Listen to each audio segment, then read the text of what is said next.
사랑하는 사람은요, 가족보다 가깝고요, 친구보다 절친이에요. 엄청난 내 편인 거고, 엄청난 내 인생의 투자자인 거지. 어떤 사람을 만나느냐에 따라서 내 인생이 바뀝니다. 더 좋게도, 더 그지같이도. 거리를 둬야 되는 남자.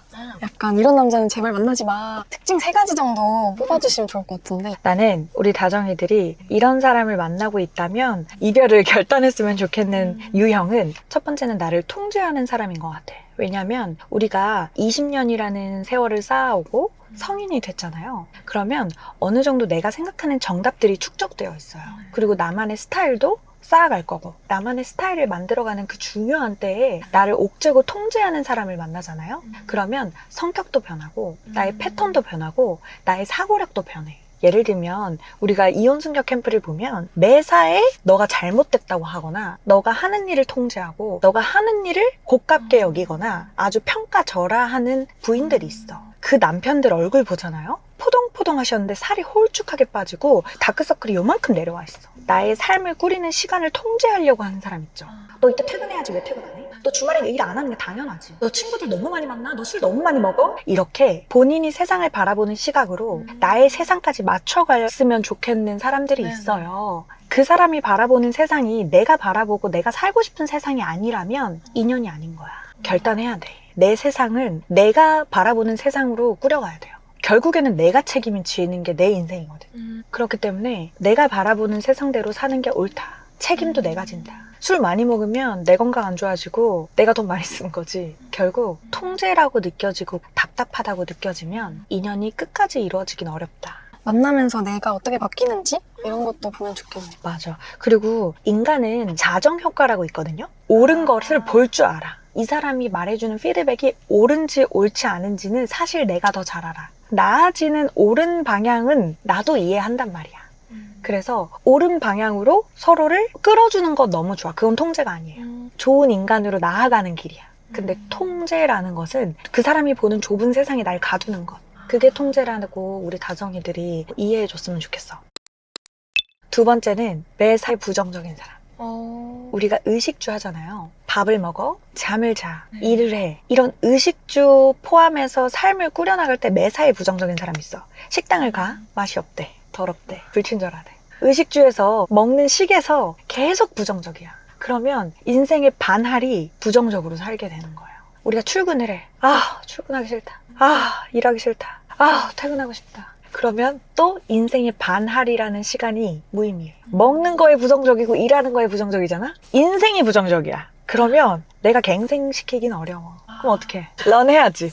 내 삶까지 부정적으로 만들 순 없지. 그리고 우리 다정이들이 안 만났으면 좋겠는 마지막 사람은 쎄한 단어나 거친 단어들을 선택하는 사람. 저는 문장과 단어에는 그 사람 마음과 생각이 담겨 있다고 생각해요. 근데 이상하게 맥락상 어라? 쎄한데? 라고 생각하는 단어나 문장들이 있어요. 예를 들면 길을 걸어가다가 좀 노출이 심하고 짧은 치마를 입고 있는 여성을 만났다. 그럼 같아. 라든지 그냥 시선을 피하면 되는데 굳이 그걸 지적하고 쎄한 단어들을 골라서 선택하고 발설하는 친구들이 있어요. 그게 내 친구여도 불편해. 근데 그게 내 연인이다. 그럼 내 세상이 되는데, 나의 또 다른 반쪽 세상이 되는데 저는 그 세상이랑 살고 싶지 않거든요. 그래서 스쳐 지나가는 언어들이 나와 결이 맞지 않고 내가 보는 세상과 다르게 보는 사람은 우리 다정이들도 진지하게 고려를 해봤으면 좋겠어. 정말 다정하고 친절한 사람들은요, 흡수력이 좋아요. 저 사람이 생각하는 생각, 단어, 언어, 방향 닮아가요. 그리고 그게 닮아가다 보면 조금 비도덕적인 행동들이 괜찮아져. 예를 들면 저도 다른 연애들을 해봤을 거 아니에요? 그러면 있잖아요. 쓰레기를 제가 함부로 버리고 침을 함부로 뱉고 담배꽁초를 틱틱 버리는, 운전하다가 이렇게 버리는 사람이랑 연애를 한 적 있어. 그게 어느 순간에는 괜찮아져. 그래서 저는 길거리에 쓰레기 보면 죽거든요. 나는 원래 길거리에 쓰레기가 있으면 죽는 사람이었어요. 근데 그런 비도덕적인 게 일상화된 사람이랑 1년을 만나잖아? 괜찮아져. 내 옆에서 쓰레기를 틱 버리고 침 뱉고 담배꽁초를 던지는 게 괜찮아져. 그래서 끼리끼리 사이언스라는 말이 있잖아. 이게 한 사람이 흡수해요. 닮아가. 괜찮아져. 눈 감게 돼. 왜? 사랑하니까. 내 세상의 반, 내 삶의 반이 되는 게 팩트예요. 그래서 내가 어떤 사람을 만나고 싶으냐는 이 꼴보다 어떤 사람으로 살고 싶냐, 어떤 삶을 꾸려가고 싶냐랑 비슷한 맥락이다. 이런 남자는 잡아라, 그러면. 이런 남자는 꼭 잡아라. 저는 오히려 저랑 사고방식이 다른 사람. 예를 들면 내가 이 성향이에요. 그래서 내 얘기를 들어주는 걸 좋아해. 네. 근데 내 남자친구는 I예요. 네. 그러면 이 I는 듣는 게 편해. 내가 말하는 것보다. 그러면 둘이서 쿵짝이 잘 맞을 수 있어.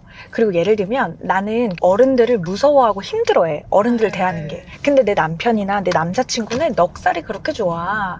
그래서 막 어른들을 만나면 나 대신 그렇게 웃겨주고 위해주고 어른들을 모셔줘. 그러면 그것도 궁합이 그렇게 잘 맞아요.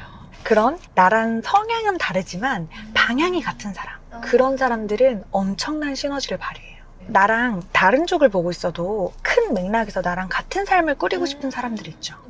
그런 사람. 그리고 두 번째는 본인의 것에 봉사 정신이 있는 사람. 이 봉사하는 마음이라고 하잖아. 옛날부터 대기업들은 인재상에 봉사가 있어. 봉사가 뭐냐면 아무런 대가 없이 그냥 선행을 베푸는 거예요. 그러다 보면 선순환을 알아. 근데 본인의 것에, 남의 것에 봉사 정신 있는 사람은 골치 아파. 누구 돕느라 보증 서서 날려요. 돈 빌려줘서 날려요. 자기도 아픈데 내 친구 아프다고 달려가서 힘들어요. 근데 우리의 가정을 위해, 우리의 연애를 위해, 예를 들면 아이 한 명을 키우는데도 엄청난 희생이 필요해요. 내 시간과 마음과 정신과 체력을 다 바쳐야 돼. 할 수 있는 사람. 봉사 정신까지 발휘할 수 있는 사람을 만났으면 좋겠어요. 그리고 세 번째 진리. 나보다 나를 더 잘 알고 나보다 나의 강점을 잘 알아주는 사람. 이거는 인간관계에서 도통하고 가장 중요한 건 사랑하는 사람한테 통해요.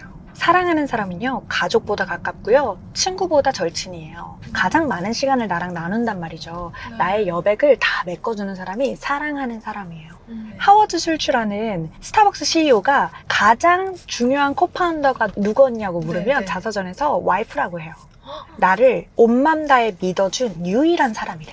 엄청난 내 편인 거고 엄청난 내 인생의 투자자인 거지. 어떤 사람을 만나느냐에 따라서 내 인생이 바뀝니다. 더 좋게도 더 그지같이도. 그래서 사랑하는 사람을, 좋은 사람을 만나는 것 왜 중요하다고 하냐면 내 세상을 만들어주기 때문이에요. 내가 바라보는 시각, 내가 나아가는 걸음 만들어주는 사람이기 때문에 우리 다정이들이 좋은 사람 만났으면 좋겠어. 그리고 그 무엇보다 내가 이 세 가지의 사람이 되어줬으면 좋겠어. 내가 먼저. 내가 먼저. 인간은 뭐다? 인간은 닮아간다. 내가 먼저 그런 사람이 되면 상대가 시간은 걸리겠지만 날 흡수해서 닮아가기 때문에 너무너무 중요한 것 같아. 내가 먼저 그런 사람이 되어주는 것.